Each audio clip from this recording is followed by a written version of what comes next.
Bom dia, boa tarde, boa noite. Sejam todos e todas bem-vindos e bem-vindas a mais uma aula aqui do Help Química. Eu sou o professor Emerson Gonçalves e vou estar aqui conduzindo essa aula de número 71 com vocês. Galera, essa aula aqui ela já foi gravada anteriormente, mas ela faz parte de uma sequência de aulas que vão estar sendo regravadas aqui para o Help Química, beleza? Então, pessoal, aproveitando, né, já que o Help Química está sofrendo melhorias e coisas do tipo, né, por que vocês que estão vendo aqui pela primeira, pela segunda vez no nosso canal, não se aproveita também e clica aqui embaixo da telinha de vocês no botãozinho para se inscrever. E aí, quando aparecer essa telinha de inscrito, vocês clicam em cima daqui do sininho para clicar em cima de todas as notificações. Assim você vai ficar por dentro de tudo que está rolando aqui no Help Química em primeira mão e ficar a viés quando eu colocar uma aula nova, ficar a viés quando eu colocar algum conteúdo novo em primeira mão. Beleza? Então vem aqui fazer parte dessas 21 mil pessoas e 100, né, que são assinantes aqui do nosso canal. Muito que bom. Galera, dados então os recados, vamos começar a nossa aula propriamente dita aqui. Pessoal, nós vamos hoje começar a falar sobre as equações geral dos gases. Então, para a gente começar a introduzir o assunto, eu vou mostrar uma situação para vocês onde eu tenho tetraóxido de nitrogênio em 4 estados físicos. Então, aqui eu tenho o primeiro estado físico desse mocinho aqui, que ele se encontra no estado físico sólido. Então, deixa eu colocar aqui em cima. Esse mocinho aqui está no estado físico sólido. Temos uma outra situação onde que eu tenho essa mesma substância no estado físico líquido, ok? E uma outra situação onde nós temos esse mesmo mocinho, só que agora ele está no estado físico gasoso. Então nós temos aqui, pessoal, 3 estados físicos possíveis para a mesma substância em questão.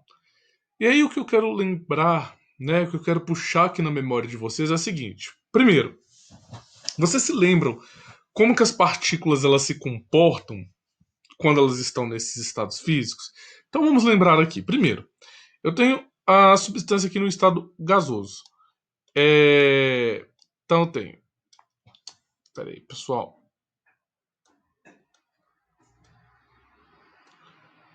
Uma, duas, três. Uma, duas, três, quatro, cinco, 6 partículas. 7, 8, 9. A atrevida aqui sumiu. 9. Então eu tenho 9 partículas aqui no meu estado sólido. Nesse outro estado líquido aqui, o número de partículas ele se mantém o mesmo. Só que essas partículas elas encontram um pouquinho mais separadas uma das outras. Então eu tenho aqui 3, 4, 5, 6, 7, 8, 9 partículas. Continuo tendo a mesma quantidade de partículas aqui no meu sistema, só que agora vocês podem notar nitidamente que elas estão um pouquinho mais separadas uma das outras. E aqui, pessoal, no estado gasoso, eu continuo tendo as 9 partículas, né? Vamos imaginar que isso são esferas perfeitas, mas essas 9 partículas, elas estão muito mais afastadas uma das outras. 6, 3, 4, 5, 6, 7, 8, 9. 9. Então aqui, pessoal, no estado gasoso, note que eu tenho as partículas mais separadas uma das outras. Então, quimicamente falando, né, o nosso comportamento físico-químico, eu posso dizer que no estado sólido eu tenho a menor energia cinética das partículas. E no estado gasoso eu tenho a maior energia cinética possível aqui entre as minhas partículas. Então, pessoal, esse estado em específico aqui, por ele ter essa maior energia cinética das partículas, ele tem algumas características aqui no estado gasoso que são bem interessantes para nós. E essas características que vão ser objetos aqui agora dos nossos estudos para desenvolver uma equação geral que rege em torno dos gases aqui. Bom, então para isso, pessoal, vem aquela primeira pergunta. Por que nós temos que estudar os gases? O que os gases eles possuem que são tão interessantes para que nós dediquemos uma playlist só para estudá-los? Bom, primeiro de tudo aqui, né, pessoal, nós podemos pensar em estudar os gases porque nós conhecemos o próprio corpo humano, né, a nossa natureza, né, a inalação da respiração e a exalação quando nós estamos liberando o gás carbônico, né, respirado. Isso, né, é uma das características dos estudos dos gases. Uma outra característica de estudar os gases, né, é para nós entendermos, por exemplo, o comportamento deles na atmosfera terrestre. Né? Aqui no Help Química nós temos uma playlist bem legal, uma playlist não, desculpa, temos uma série bem legal na playlist de séries especiais que fala sobre a atmosfera, e lá nós estudamos como que os gases, né, eles têm assim um comportamento incrível sobre o nosso globo terrestre, né? E por fim, os gases eles têm uma gama de aplicações que nós podemos usar por meio das equações envolvidas nesse sistema gasoso. Nós podemos utilizar essas equações também em sistemas que não são gasosos. Então esse é um dos motivos que nós precisamos estudar os gases. Bom, falado tudo isso, então, vamos estudar agora algumas características dos gases e estudar juntos a nossa primeira equação referente aos gases.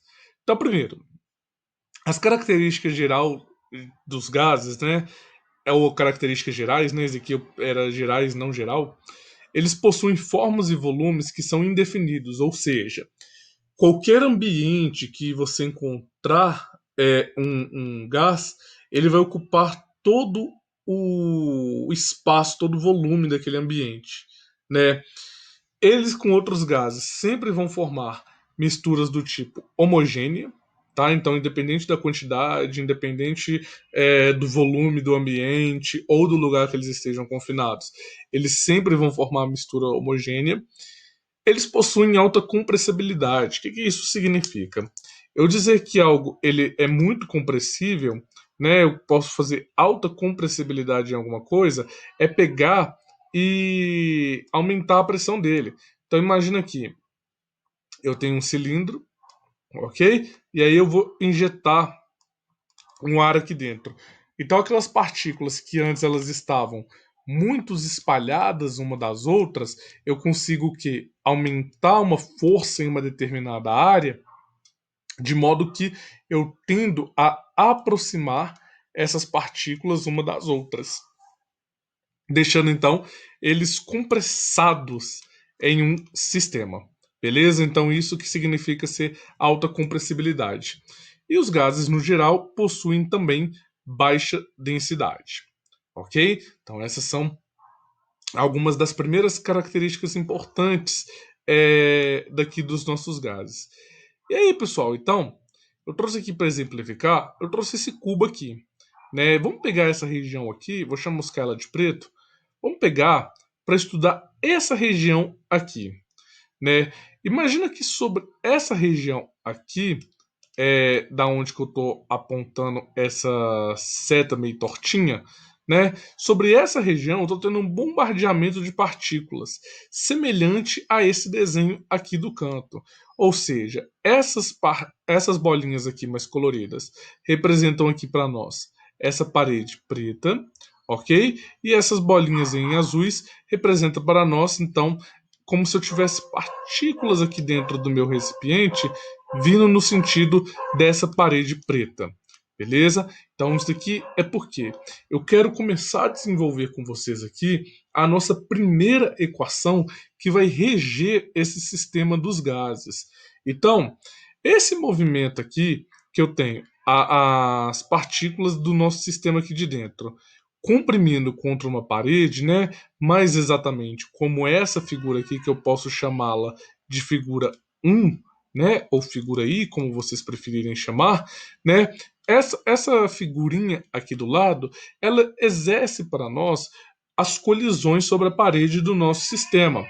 Então, essas colisões sobre as paredes do nosso sistema é o que nós dizemos que dentro desse sistema está rolando a pressão dos gases. Então, dessa maneira, pessoal, nós conseguimos desenvolver uma equação química que envolve o quê?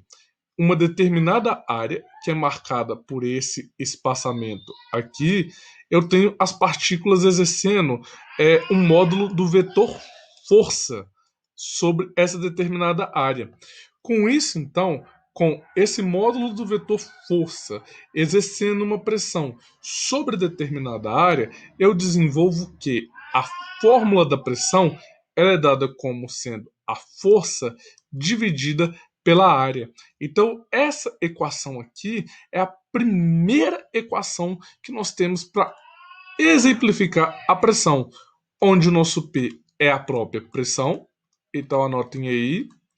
Nós temos aqui a força representada pela letra F e o A é a própria área do nosso sistema. Beleza? Então nós temos aqui que a pressão ela é dada pela força dividida pela área, onde cada um desses termos aqui então nos é dado. Beleza? Bom, diferente então de outros vídeos aqui, eu não vou mostrar para vocês a unidade de força de pressão agora. Por quê? As unidades de pressão, elas basicamente são desenvolvidas a partir da pressão hidrostática de um sistema, né? Então isso a física explica melhor para vocês.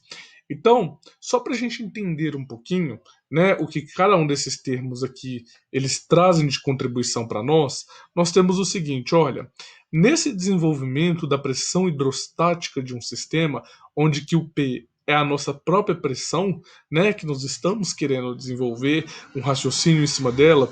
O P0 é a pressão acima do líquido, né? Então isso aqui é um líquido provavelmente de mercúrio pela cor, né? Mas e essa pressão acima do líquido? Se é um sistema aberto, é a própria pressão atmosférica. Esse ρ é a densidade do líquido, o G é a aceleração da gravidade e o H é a pressão a pressão hidrostática não, é a altura do líquido. E esse termo aqui, ρGH, é a própria pressão hidrostática que nós estamos trabalhando, beleza? E esse Pzinho aqui no canto, então, torna-se a pressão total, que é o que nós estamos desenvolvendo. Como que essa pressão hidrostática aqui no canto, ela pode ser desenvolvida em uma série de sistemas, em uma série de líquidos, em uma série de condições. Nós temos várias unidades de pressões que nós podemos ter, onde que a pressão ela pode ser dada em Pascal, que nada mais é do que a unidade de newtons por metros quadrados. Ela pode ser dada como bar, que é outro tipo de pressão. Então, assim, nós temos uma série de unidades que podemos associar à pressão, beleza? E aí, então nós trabalhamos com essas várias unidades aqui, né, para trabalhar com a pressão. Tudo bem? Então,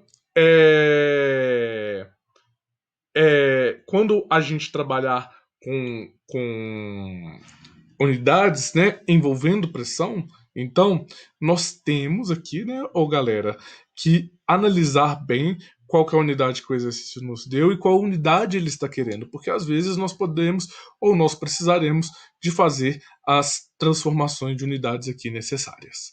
Tudo bem?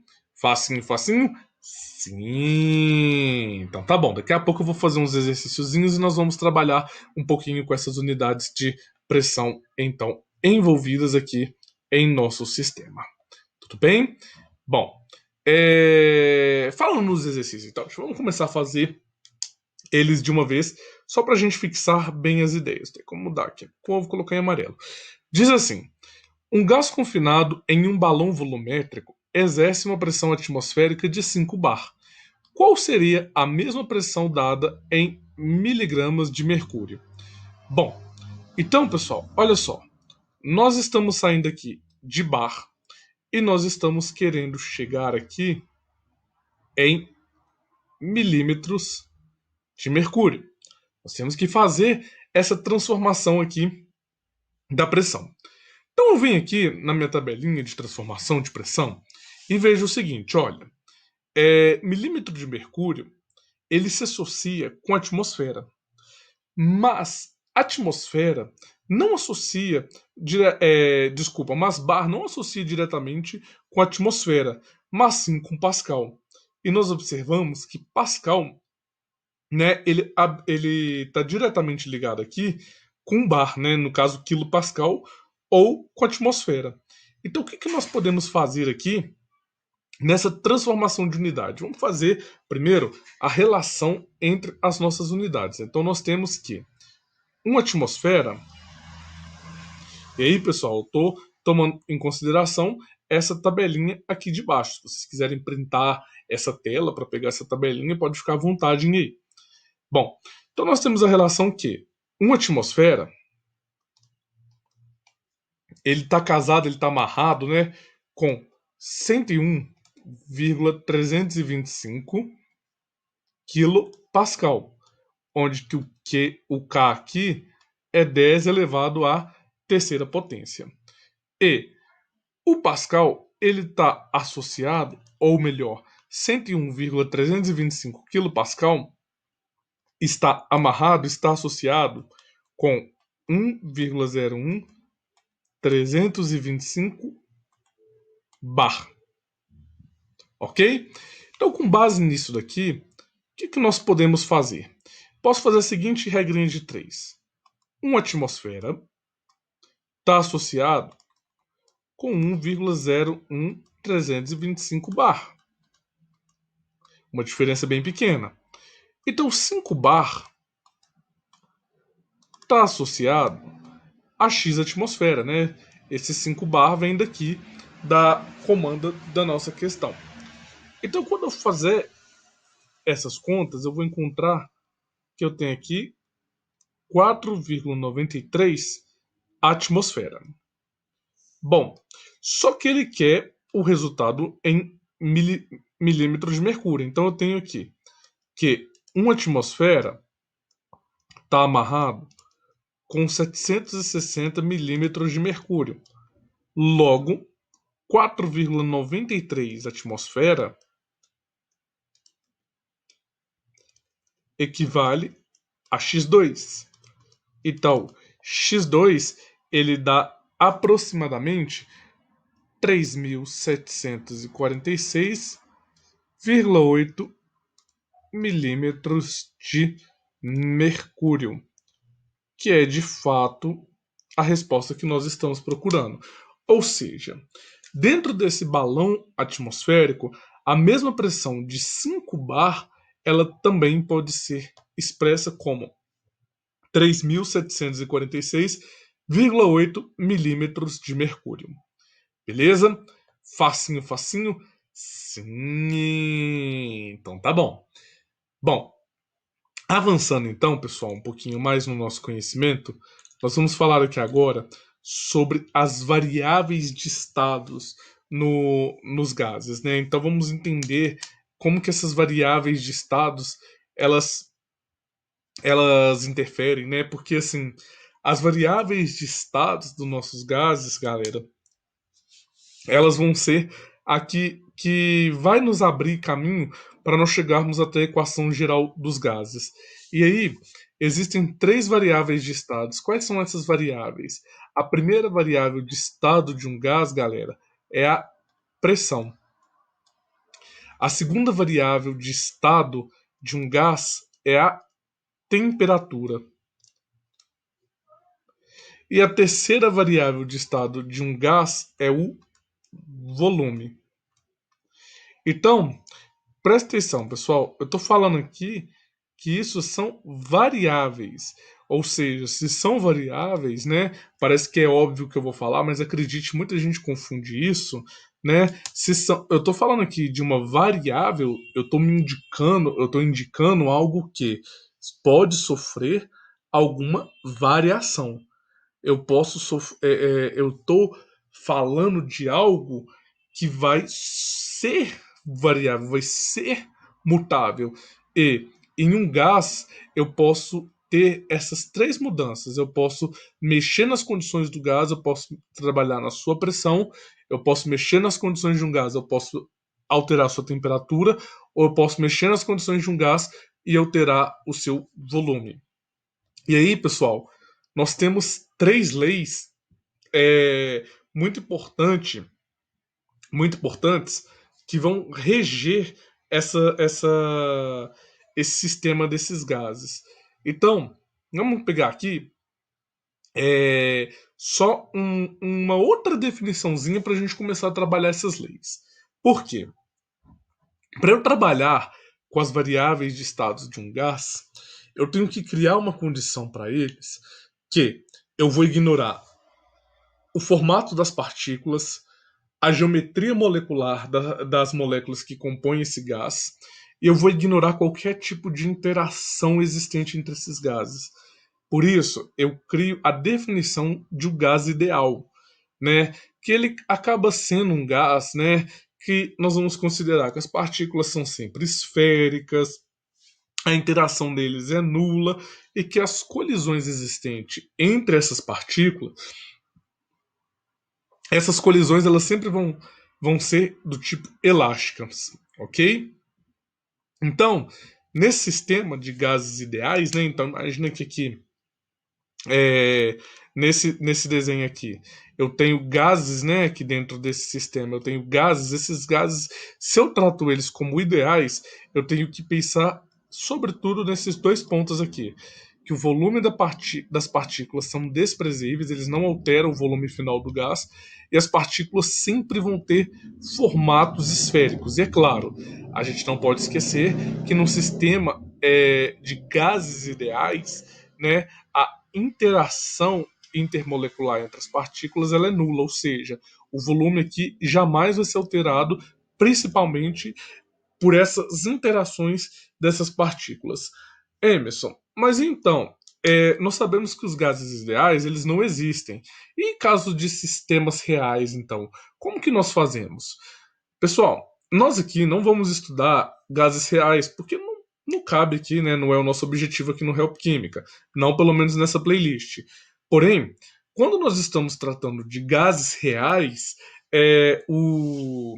nós pegamos todas essas definições dos gases ideais e colocamos algumas constantes neles para ajustar com sistemas reais. Beleza? Então, é basicamente essa ideia. Nos sistemas de gases reais, nós usamos de constantes de ajustes para enquadrá-los dentro desse sisteminha aqui de gases ideais. Bom, então feito isso, então, nós vamos poder agora trabalhar com a primeira lei do nosso sistema, que é a lei de Boyle, né? A lei de Boyle, ela é uma lei que nos dá informações de quando a temperatura é constante, beleza? Então isso daqui é muito importante para nós. Quando nós tivermos um sistema de temperaturas constantes, o que nós vamos variar? Presta atenção aqui no desenho. Nós vamos variar aqui o volume dos nossos gases e também nós vamos variar a pressão dos nossos gases. É isso que acontece quando nós temos a temperatura constante. Então eu vou pegar aqui um primeiro exemplo aqui, aonde que eu tenho a pressão 1, que é representado por esse pezinho aqui em cima de P1, e o volume 1, que é representado por esse carinha aqui embaixo. Então eu vou pegar um ponto qualquer aqui no nosso espaço, no nosso desenho, e vou demarcá-lo aqui no nosso gráfico.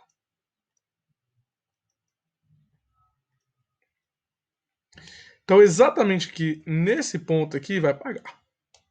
Falei que ia apagar e vai apagar de novo. Nesse ponto aqui, tá, pronto.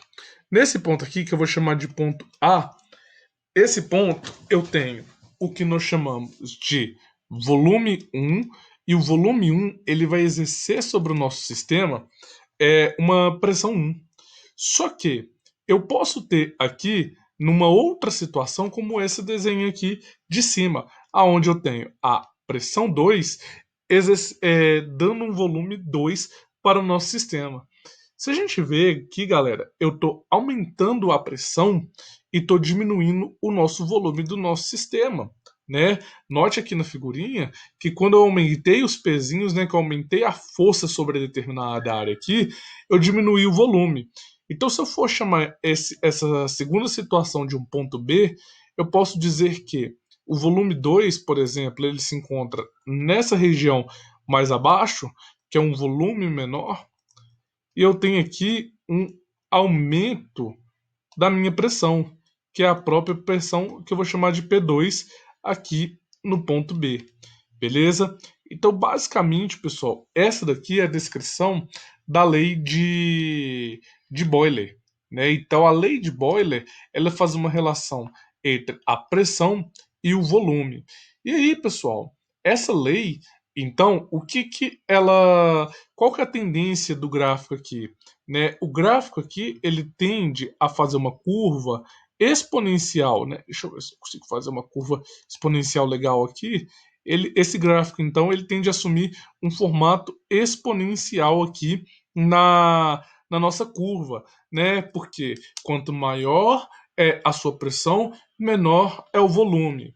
E isso, pessoal, então, né, o Boiler, ele desenvolve aqui, a partir desse raciocínio, a sua primeira lei, né, que ele fala assim que...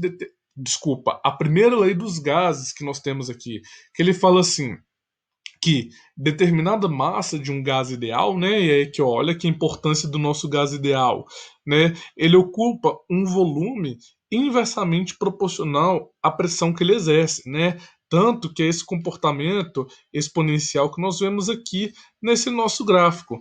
Então, em outras palavras, eu posso dizer o seguinte, horas, a pressão sobre o nosso sistema, ela é desculpa, aqui não era igual, aqui era o inverso.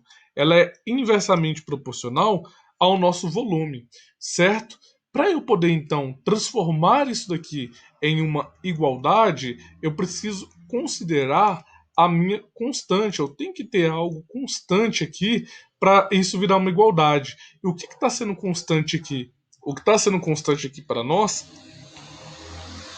nada mais é do que a própria temperatura. Então, desse modo, se a temperatura está mantendo constante, esse Vzinho que está aqui dividindo, eu posso jogar ele para o lado de lá multiplicando, ficando então com essa seguinte relação. Uma constante que é igual à pressão vezes o volume do nosso sistema. Com base, então, nessa montagem aqui dessa equação, o Boyle ele chega na sua primeira lei, né, que basicamente diz a seguinte: olha, pessoal, nós temos aqui a pressão vezes o volume, que acaba sendo uma constante. Só que aqui eu não estou trabalhando com dois sistemas diferentes, então se eu chamar isso daqui de P1, V1, né, eu posso dizer que eu tenho aqui um outro sistema, P2, V2, ou seja, no mesmo sistema eu tenho pressões diferentes e volumes diferentes. Então, se vocês querem sistematizar, né, a pressão, a lei de Boiler, ela pode ser dada como sendo P1, V1, P2, V2, né? Deixa eu apagar isso aqui e colocar um 2 direito aqui. P2 vezes 2. Eu não vou chamar isso daqui de volume inicial e volume final, porque eu acho que confunde, né? Então eu prefiro chamar de P1 V1 e P2 V2, porque a gente sabe que os dados eles estão amarrados, eles estão interligados uns aqui nos outros. Beleza? Vamos fazer um exercício então para a gente fixar bem essa ideia da lei de Boiler? Vamos lá, galera. Né? Vamos comer a pipoquinha aí que vocês estão vendo que a aula tá ficando grande hoje, né? Mas tudo bem. Bom, pessoal, independente aqui, né, da foto que eu representei for de um jogador do Cruzeiro, tá? Isso não significa que eu seja cruzeirense, muito menos seja anticruzeirense, tá? Isso é só porque eu quis aproveitar essa imagem da cabeçada na bola para contextualizar aqui o nosso exercício. Então, olha só, galera, o que está dizendo aqui para nós nesse exercício? Ele diz assim: considere-se que uma partida de futebol, um jogador mata de cabeça e faz um gol para seu time. Sabe-se que nas condições ideais para o jogo, a bola possui um volume total de 5 litros e tinha pressão em seu interior igual à pressão atmosférica a nível do mar. Qual a pressão no interior da bola no momento da cabeçada, considerando que houve compressão de 1 litro do volume total? Pessoal, note que nesse exercício aqui, ele não nos deu dado de temperatura. Então, a gente conclui que a temperatura aqui, ela é constante. Vamos pôr de amarelinho aqui, para não ficar muito parecido com o enunciado? Então, deixa eu mudar aqui.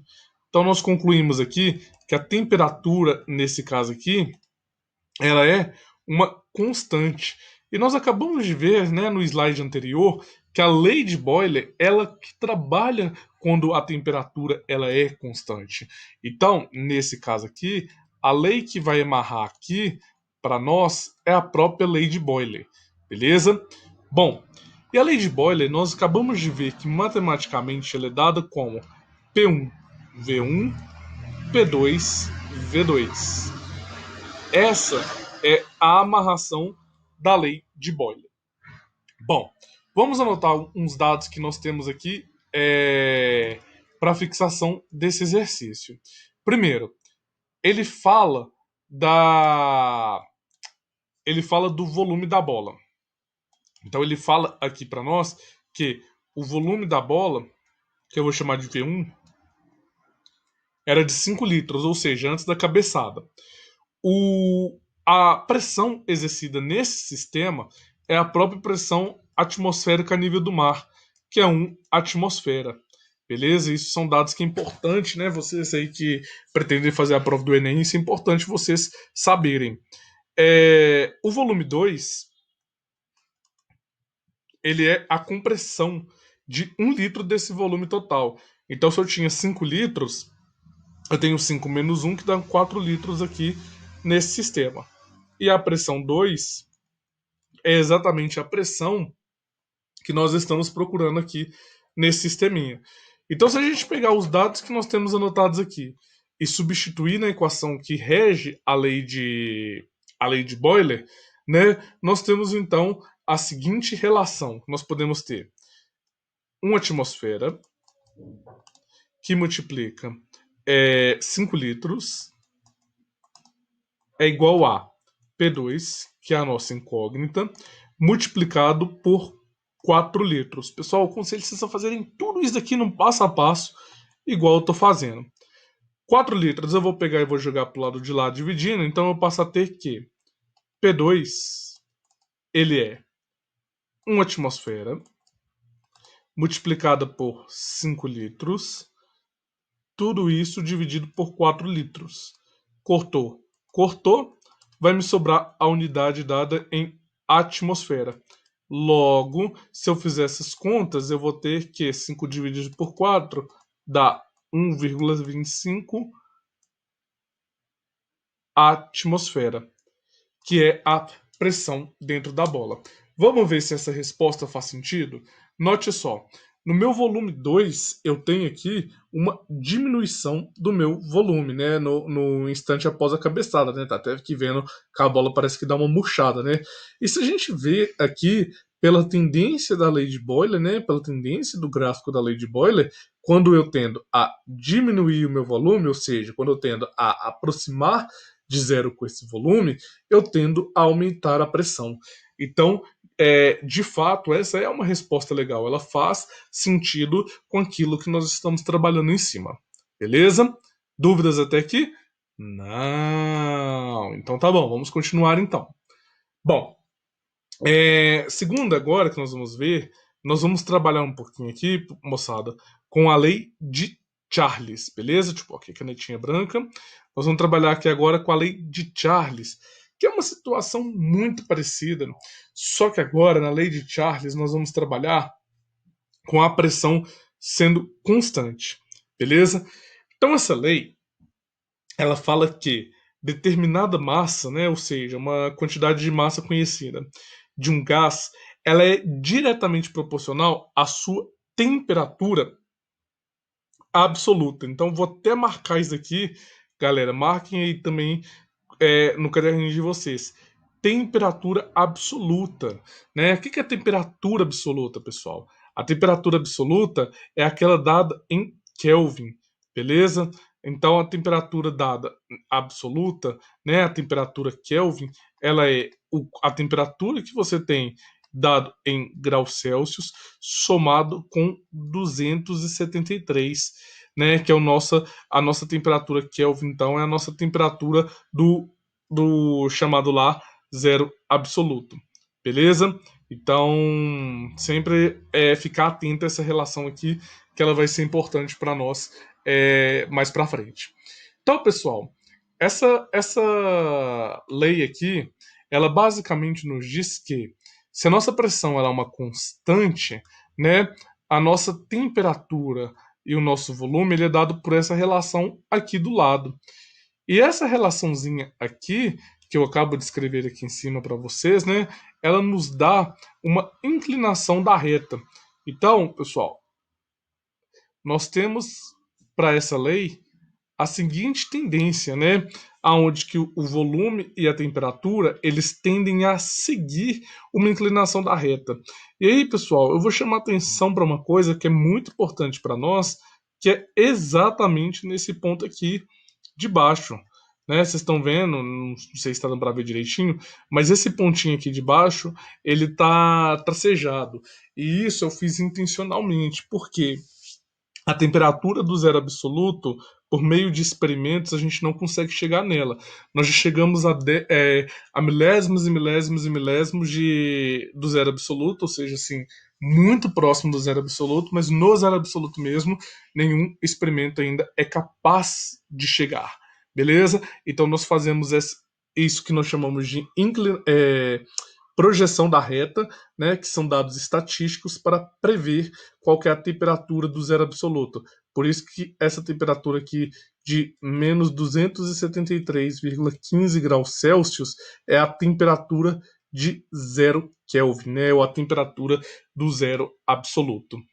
E aí, pessoal, como que na lei de Charles nós estamos tratando de uma pressão constante, né? Se eu variar qual que seja essa pressão, ou seja, eu vou, sei lá, eu estou trabalhando a pressão de 2 atmosferas aqui para essa reta. Se eu variar, por exemplo, para uma pressão de 1 atmosfera, a inclinação dessa reta ela tende a vir para baixo. Se eu variar para cima, a inclinação dessa reta tende a vir para cima. Então, por exemplo, se eu aumentar aqui a pressão, eu tenho uma reta tendendo a esse sentido. Se eu diminuir a pressão, eu tenho uma reta tendendo a vir nesse outro sentido. Então note aqui, pessoal, que a inclinação da reta ela é variável de acordo com a pressão, mas todas convergem para o zero absoluto em menos 273,15 graus Celsius. Beleza? E aí, então, pessoal, nós chegamos à conclusão de que a lei de Charles, né, já que ela é dada por essas duas variáveis aqui de estados, semelhante aos raciocínios desenvolvidos na lei de Boyle, nós temos que essa lei para sistemas variáveis ela pode ser escrita da seguinte maneira: V1, T1, V2, T2. Beleza? Vamos ver um exercício então para a gente aplicar os conhecimentos da lei de Charles. Então, olha só. Esse exercício ele diz assim: em um recipiente fechado, certa massa de gás ideal ocupa um volume de 12 litros a 293 kelvins. Se esse gás for aquecido até 302 Kelvin, sob pressão constante, seu volume será de quantos litros? Então, olha só, ele está querendo agora, galera, o volume de um gás. E isso a gente está falando, ele falou aqui para nós agora que a pressão do nosso sistema ela é constante.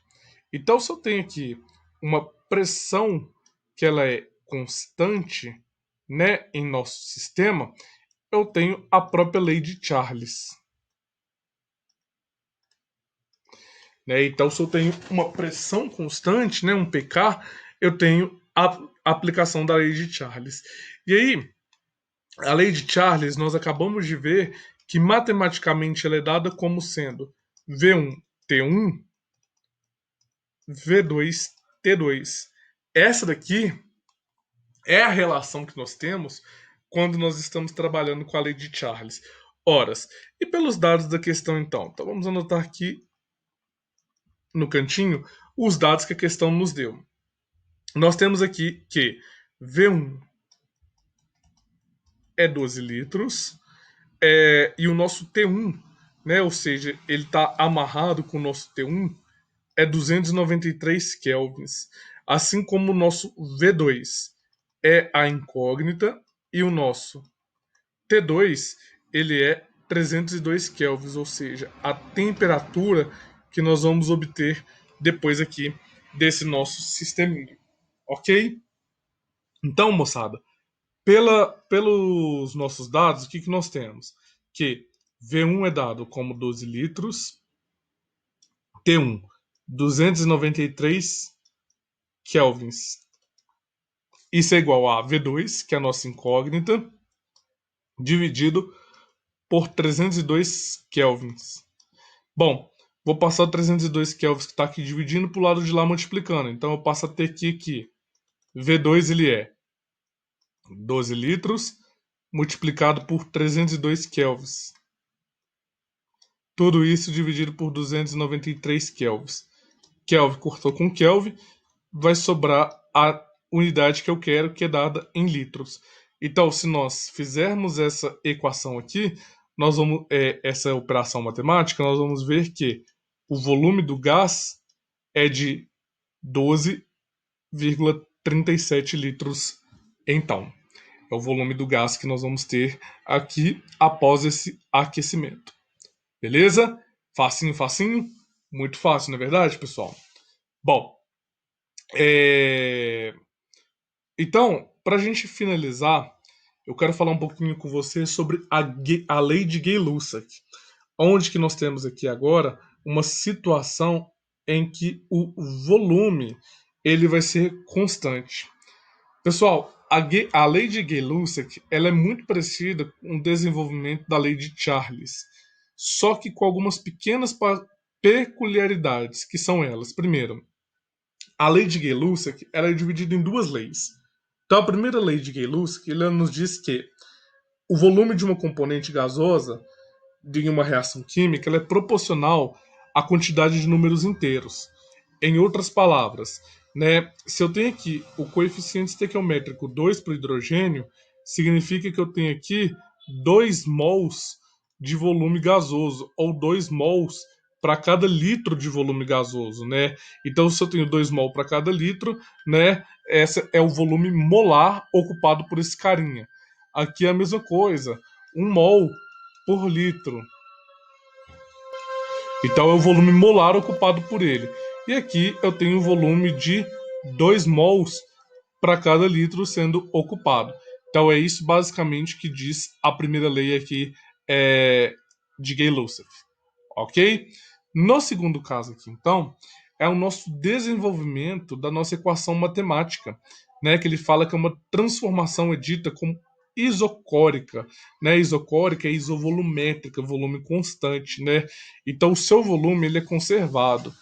Então assim, pessoal, como na lei de Gay-Lussac, nós temos também uma tendência de uma reta, tá? Então vocês fazem de conta que isso aqui está uma reta perfeita, e aqui embaixo nessa etapa aqui é apenas uma projeção, visto que a temperatura nunca vai chegar a ser no zero absoluto.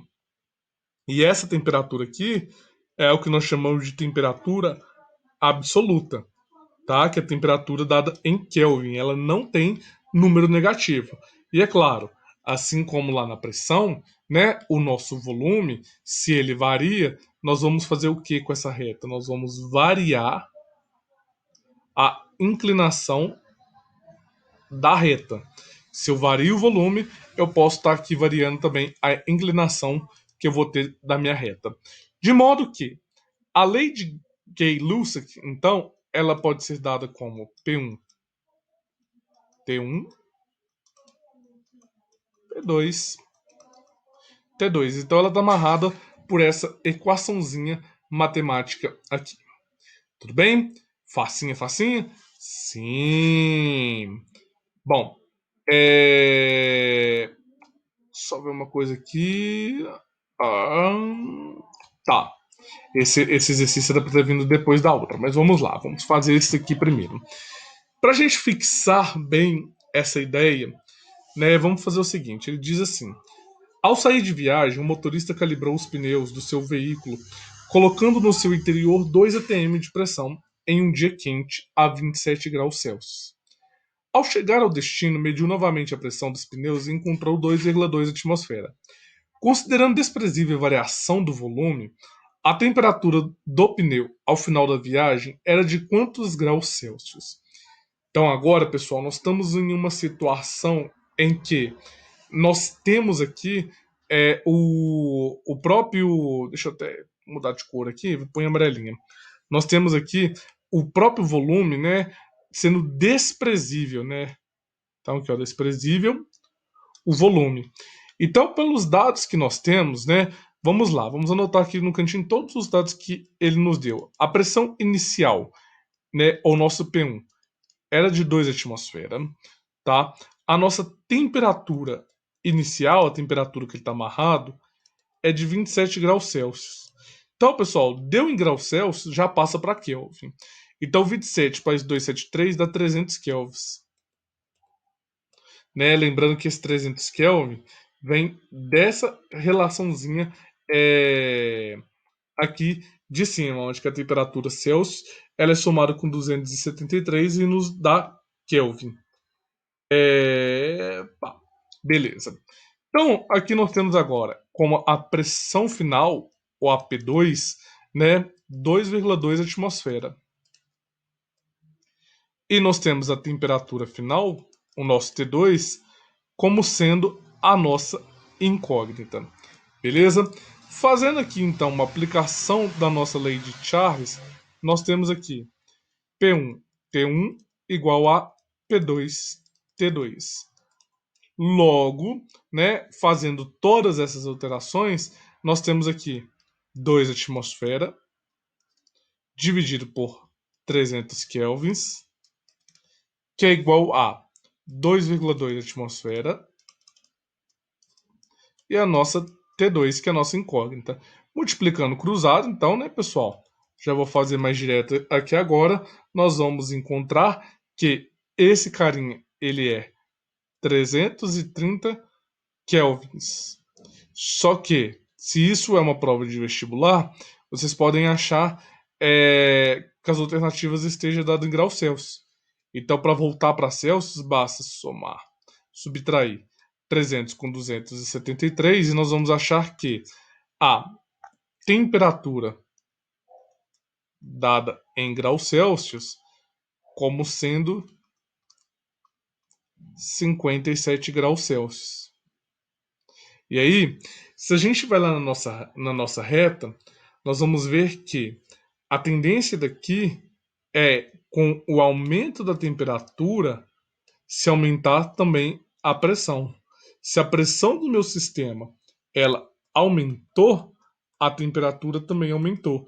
E que coincide totalmente com o que nós temos aqui nesse nosso exercício. Tudo bem? Facinho, facinho? Sim! Agora, entretanto, pessoal, nós temos uma situação semelhante a esse exercício aqui, que ele diz assim: dentro de um recipiente de volume variável, estão inicialmente a 20 litros de gás perfeito, a temperatura de 200 graus Kelvin e pressão de 2 atmosfera.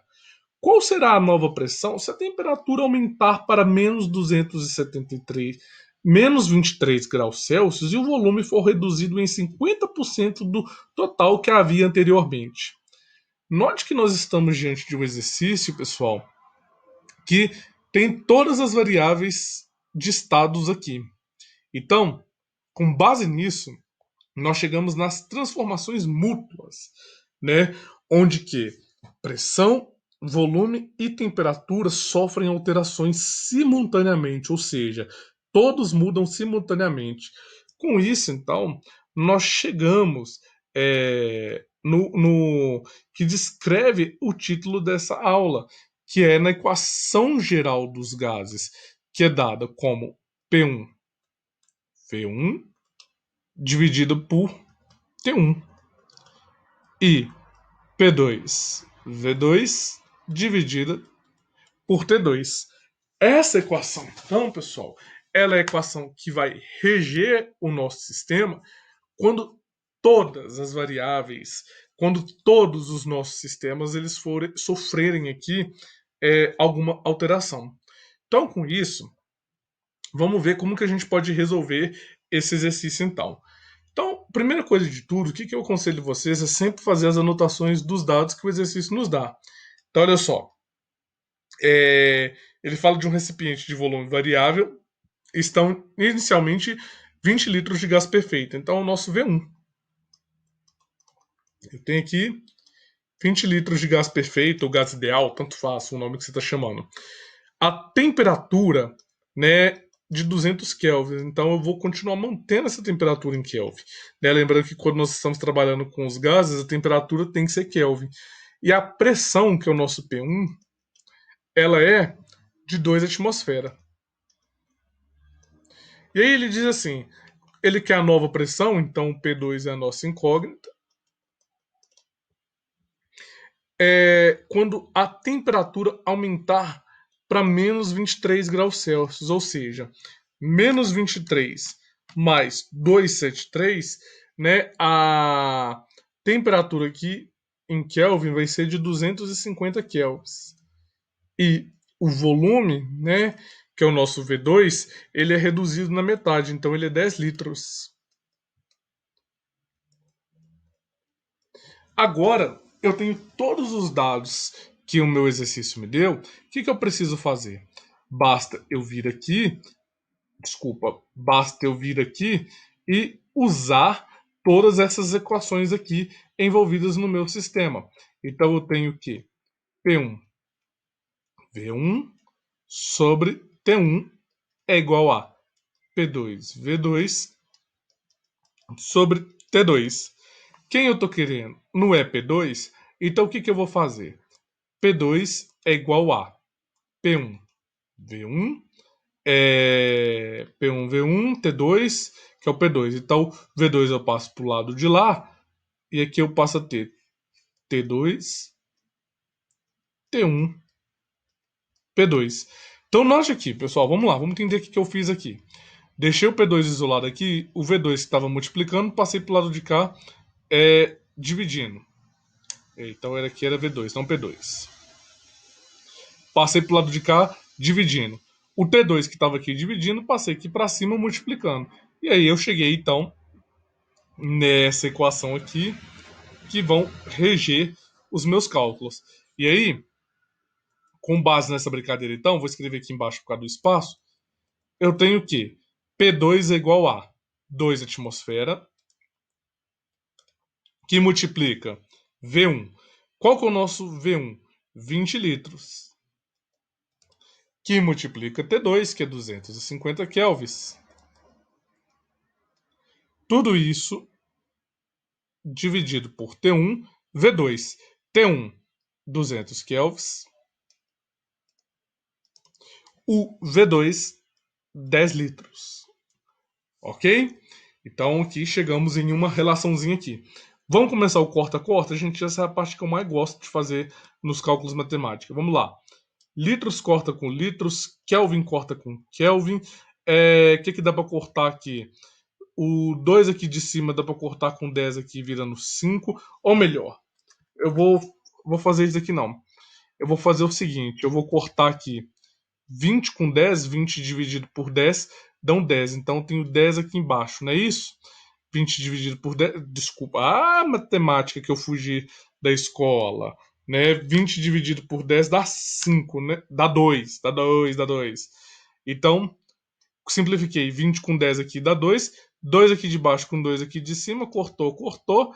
0 daqui com 0 daqui. No final das contas, o que eu tenho que fazer é só 25 dividido por 20.